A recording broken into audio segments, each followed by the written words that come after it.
Hi, I'm Mrs. Weer. I'm married to Mr. Weer. You've met him in earlier videos. And today I'm going to talk to reed instruments, that's clarinets and saxophones, and we're going to discuss 5 things. First thing we're going to talk about is reed help.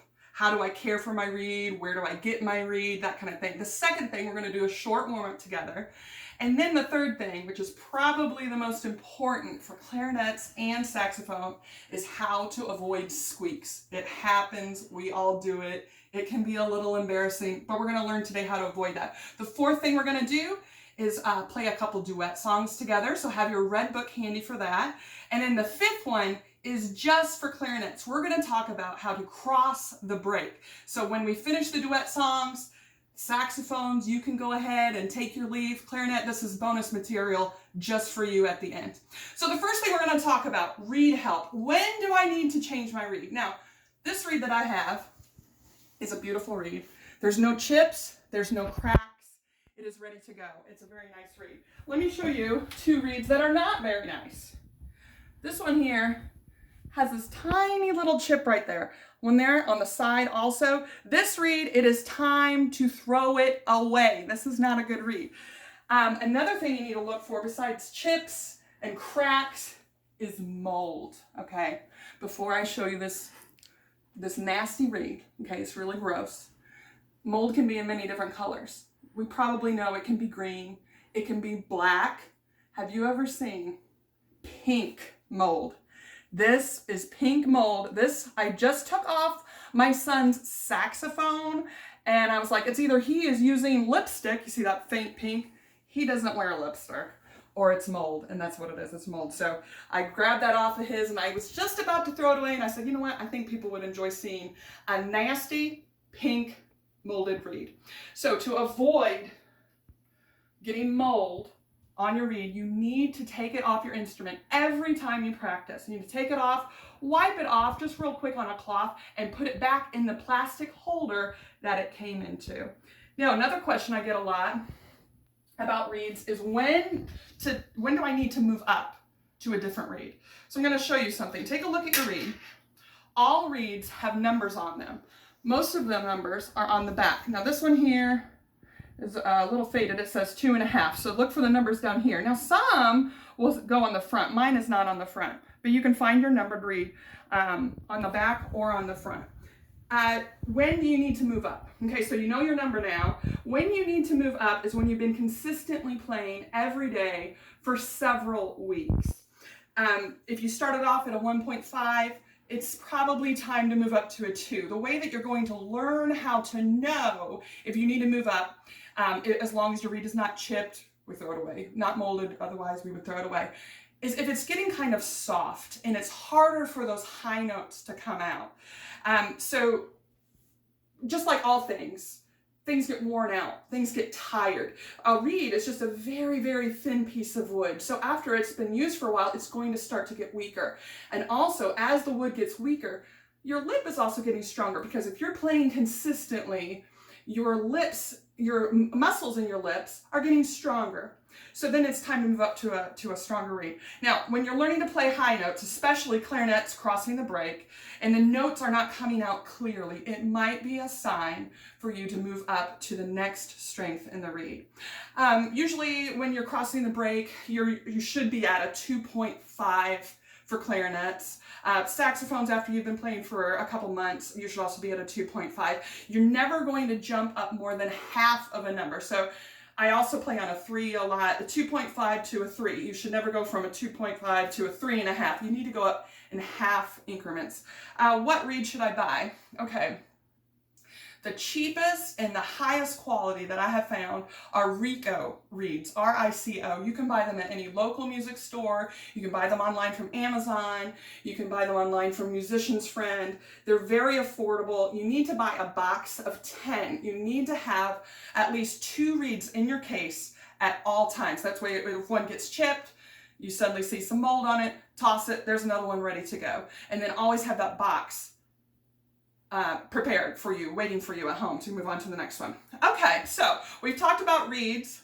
Next, let's talk about greasing our instrument. Now, clarinets, we have a lot of different pieces. Clarinets have corks in between each piece that goes together. Now, a rule of thumb is every time you put your clarinet together, use some cork grease, okay? Especially if your clarinet is new. This clarinet is not new. I've had it for over 20 years. It's old, but I still grease it from time to time. The way that you know is if you feel it and it feels dry, then it's time to grease it. Now, I just greased mine before this video, so it does not need more grease. I'm feeling it. It feels smooth. It's a little bit slick. It doesn't need grease. Now, you could go the other way and then grease it every time, and then it gets so greasy that your clarinet feels slippery. Your corks are like oozing out with cork grease. That means it's way too much. All you have to do is take a paper towel, wipe off the extra grease, and then you'll be good to go. So oozing, slippery all over your clarinet, that's too much grease. Okay, the next thing we're gonna do is some easy warm-ups. Before we even start to play though, I want you to loosen up your body a little bit. So you're gonna stretch up high. I like to lean my head back because my neck gets tense a lot and my back gets tense, my arms get tense. So I like to look up at the ceiling, let my chin go up in the air and drop my head. And then go down, bend at the waist, let your arms hang down a little bit. Come back up, rotate your shoulders. The reason we do this is if we're playing in a tense way on our instrument, it's going to come out in the air. We're not going to get deep breaths. We're not going to be able to play quickly. Our fingers aren't going to be able to move as fast. So I want you to play very loose, very relaxed. I like to rotate my shoulders. Sometimes I'll turn this way, kind of stretch out these side neck muscles a little bit, and that helps me a lot stay loose. Okay, so we're going to do a short warm-up. Now I've got to put my reed back on. We're going to play some long tones, and then we're going to work on our tonguing a little bit, and then we're going to go into talking about squeaks. So the first thing you're going to do, you already have your clarinet put together, hopefully. Go ahead and do it now, and then you can pause the video if you don't. Take your reed, give it a lick. It doesn't need to be soaked, but just wet, like a lick or two. And then put your reed on. Sometimes people aren't sure where to exactly put the reed. Some people will tell you it needs to be perfectly up to the top. I like to leave a little bit of that black showing, like a really tiny little thumbnail at the top.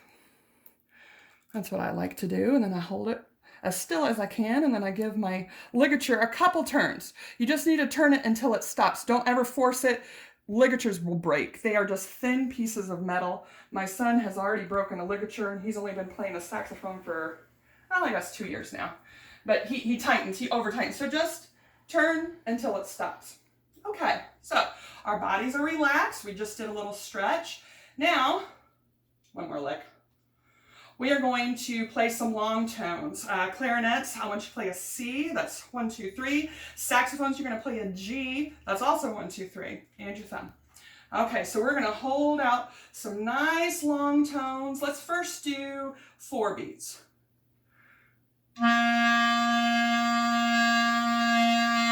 That was 4, let's do one more. Okay, now we're gonna go to 8. Ready? Breathe.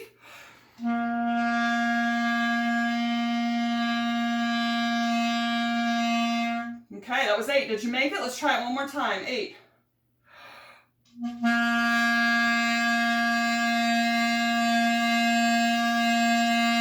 Now we're going to try to take a nice deep breath, and we're going to hold it out as long as we can. Before we do that, we probably need to talk about how to get a deep breath, okay? I love to sing, so I use a lot of deep breathing.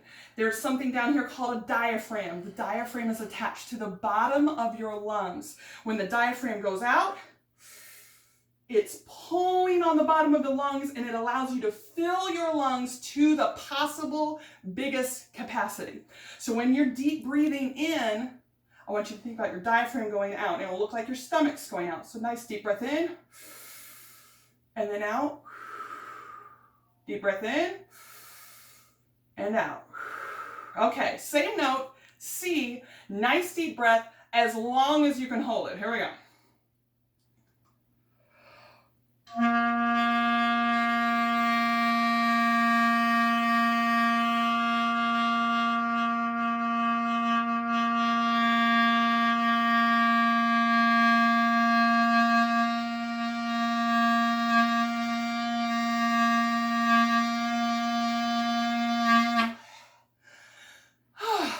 long time. Did you make it? Did you beat me? Let's see how you did. You can let me know in the comments. Okay, so we're all warmed up. We've breathed deep. We've put some air through our clarinet. We've got our reed wet. Now, we're going to talk about the third thing that I told you we're going to talk about, how to avoid squeaks. This applies to clarinets and to saxophone. First, and we've already talked about this, make sure your reed is wet. If you're going to try to play on a dry reed, it just won't happen. So give it another good couple licks. Now, the second most common problem is that students bite. So don't bite. You're not going to clench down because then the reed can't vibrate. This reed has to be able to vibrate so the air can move freely through it. So the way that you're not going to bite, you're going to keep your tongue rolled over the bottom lip like this. And you're going to create a flat chin. Now after you created that flat chin and your lip has rolled over, that's where your reed is going to rest. Just like that. Now the top, your teeth are just going to come down and rest right on the top of the mouthpiece. I'm not biting. I'm just resting this on my rolled lip, and my teeth are resting on the top. You're going to keep a seal, but I'm not clamping. I'm keeping a seal around the mouthpiece, but I'm not biting. I'm not clamping. I'm allowing that reed to vibrate. Now, another common problem of squeaks is too little airflow. This is for sax and clarinets. If I'm just very timid and I'm not using very much air, it might squeak a little bit. So make sure that you have that firm, steady air. We were using firm, steady air during our long tones, and that's exactly what you need to do. And also be careful that you're not coming out in spurts where you're just like, that's going to also make it squeak. That was a really good demonstration of squeaking. Thank you, clarinet, for that. So keep nice, firm, steady air, relaxed, not biting. Another thing that also happens is if you have too little of the mouthpiece in your mouth. So see how my mouth is way here on the end? Or too much.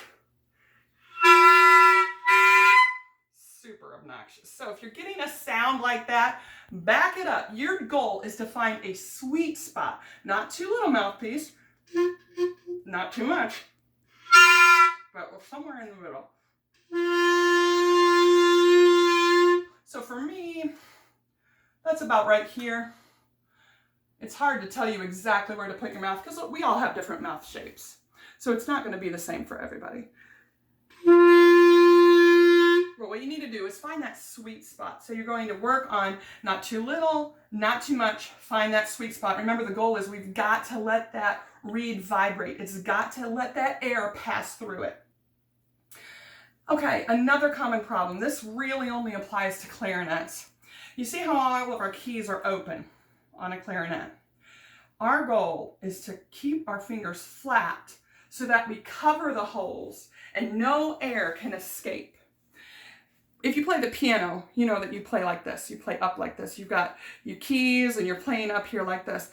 That is piano fingers, and it does not work for clarinets. You've got to leave your fingers flat so that these fat parts of your fingers are covering up the holes. When air escapes out of the side of those holes, that also is the cause of squeaks. So make sure you keep your fingers nice and flat. Now, saxophones.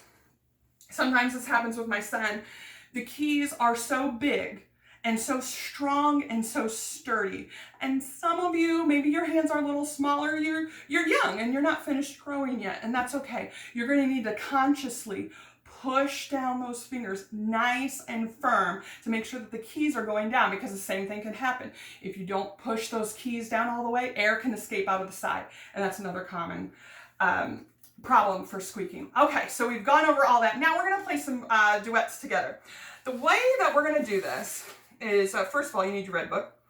Secondly, what I'd like for you to do is play each song twice with me. The first time through, I'm going to play the top line. Second time through, I'm going to play the bottom line. And this really is for any instrument. And we all have the red book. And so you just turn to the number that I'm talking about. And I'm also going to show you what I train my students to do when they're first looking at a song. So open your book to page 7.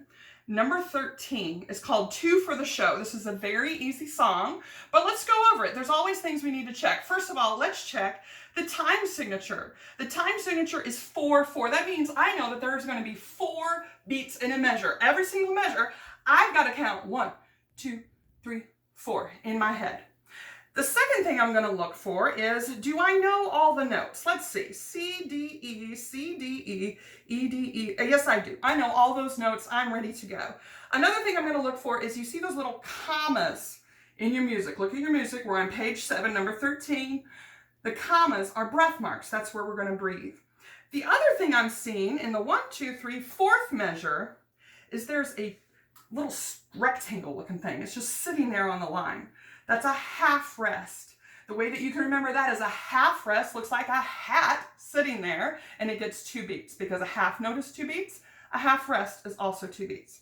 So I see everything. I know all the notes. I see the rests that are coming up, and I'm ready to go. I'll give us 4 beats. Remember, I'm going to play the first line the first time through, and you play the second line the first time through, and then we'll switch. And then I will play the second line, and you play the top line. Let's try it together. 1, 2, ready, play.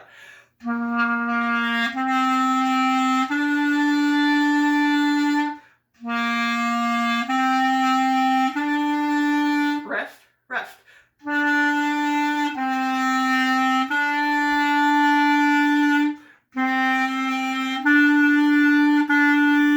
And repeat.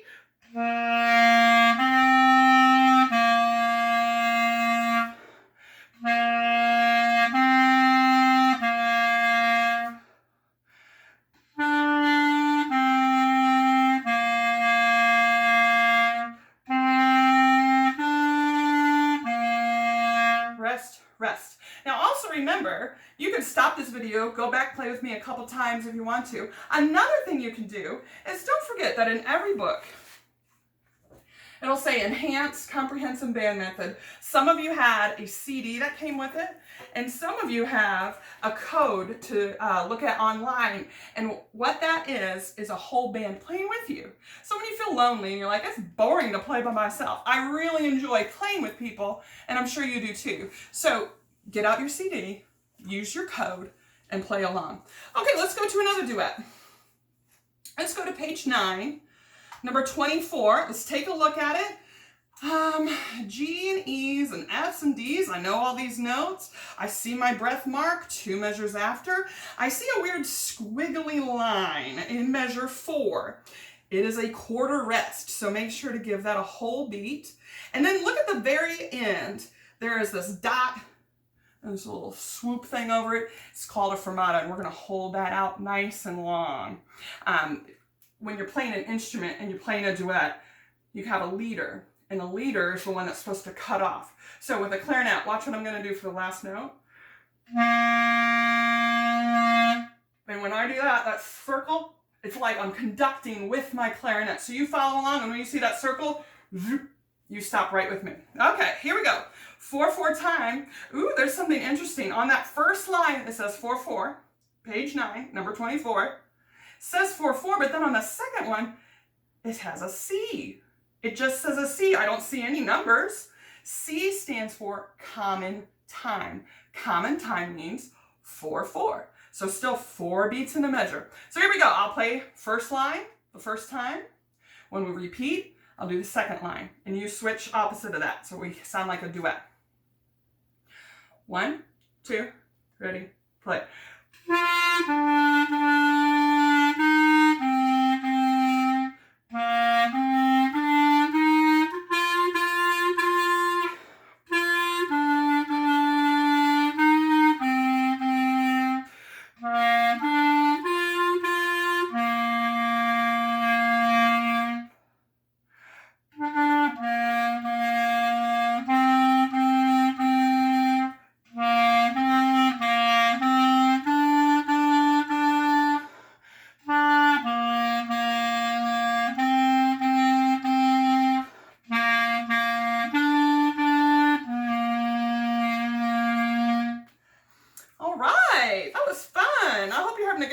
Some duets. Let's go ahead and do one more. We'll do one more. Page 18 77, lullaby duet. Okay, this one we have a couple of things that we need to talk about, especially if you haven't learned this yet. The notes, they're still all pretty easy. I know all the notes. There's a new one that we haven't played yet today, and that's at the second to the last measure. It's a B natural, so we need to pay attention to that. So it's like playing a C, but with our middle finger down here pressing down that key. Okay, I'm looking at the key signature. It's different from any that we played today. It is 3/4. So that means there's going to be 3 beats in a measure. But then there's another weird thing too. I see 2/8 notes instead of 3 beats at the beginning. So we're going to count 1, 2, and then we come in on beat 3. 1, 2, ta, ta, ta, ta. The other thing we need to talk about is slurs. Slur are those nice sweeping things that you see over the note. You're going to tongue the first one. You're not going to tongue the second one. Clarinets and any other instrument, saxophones, trumpets, whatever. We've got to use our tongue. You've got to use your tongue unless there's a slur. You get a little break then. So let's give it a shot. Anything else? We got the pickup beats. We got the slurs. I see a quarter rest in there, and that's it. So remember, 2 times. I'll play the top line the first one, and then I'll play the bottom line the second time through. And I'll count 1, 2, and then we come in together on 3. 1, 2.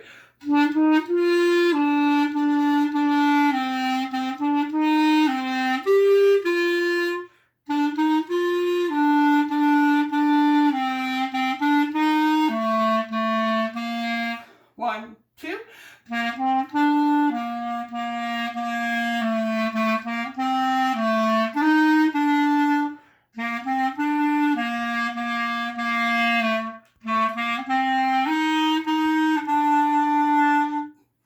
Had a good time playing some duets. Now, if you are any other instrument other than clarinet, goodbye. I hope you have a great day. Now, before you go though, make sure that you clean out your instrument. You're going to take your cleaning rag. Mine's over there. You're going to take your cleaning rag. You're going to put it all the way through your instrument, and your reed is going to be the first thing that you take off if you are a reeded instrument. So saxophone and clarinet, you're going to take off your reed first. Clarinets, don't put yours away. I'm mostly talking to saxophones right now. You've got to treat your reed with a lot of respect because it gets very picky. You got to treat it like it's glass. You're going to take that one off first. You're going to wipe it off. You're going to put it back in its little case that it came in, and then put that away. Swab out your whole instrument because mold does grow in there. Okay. I do want to talk to you also. If you think that you're having a problem with your instrument, there's a lot of little minor repairs that you can do, especially since there's a lot of music stores that are closed right now.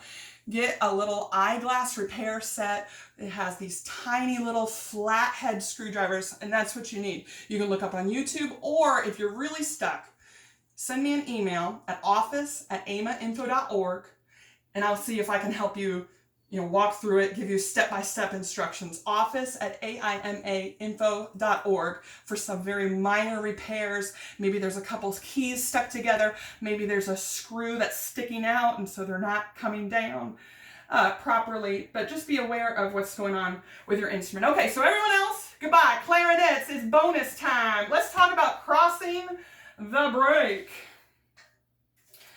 Normally, clarinets, you have played in what's called the shallow register, the deep, dark, low sounds.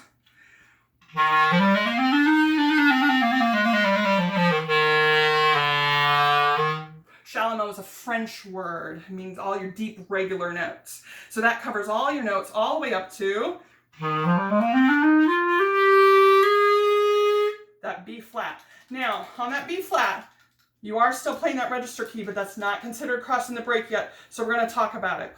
How do we cross the break? First of all, we're going to start off with a nice low note with a strong sound, strong air, and proper embouchure. Now, let's talk about embouchure just a little bit. Have you noticed that when I'm playing, I'm not doing this? This is bad embouchure. I was puffing my cheeks. I didn't have a good seal around my mouthpiece. So I'm going to keep my cheeks in. Remember that flat chin, rolled tongue. Rest your teeth on top. Add a nice strong air. Remember we talked about covering up all those holes? That's super important when we're learning how to cross the break. So I'm pretty sure that I'm ready to go. I've got my strong air. Now I'm going to use the tip of my thumb and I'm going to hit this register key. The register key is really easy to find. It's one of only 2 keys on the whole back of your clarinet. So my thumb is going to still cover up this whole note, but I'm just going to just add that little bit just with the tip of my thumb. I can't move the whole thing, otherwise the note will not come out. Don't move from this. You're going to keep it on the back, and just your tip is going to go up. So let's try it. So I'm going to finger a low C, and then my thumb is just going to tap and hold that register key. So I went from playing a low C, and then when I just tapped that one little note, I jumped all the way up to a high G, all the way up to the top of the staff. So I went from the bottom of the staff all the way to the top. I'll do it again.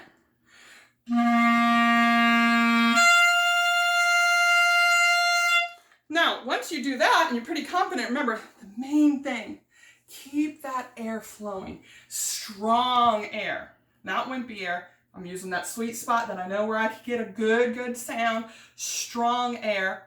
And don't move any of your fingers. If you slip off, remember how we talked about not how to avoid squeaks, not get any squeaks. And then just press that.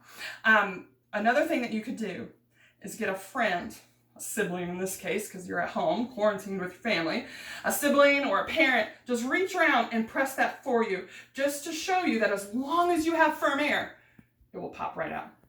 Okay? So just have someone just reach right around there and press it for you. You want to try that, Mr. Weer? Mr. Weir's been filming. He's going to reach around. All right, I'm going to play my C. I'm not going to touch it myself. He's just going to touch it.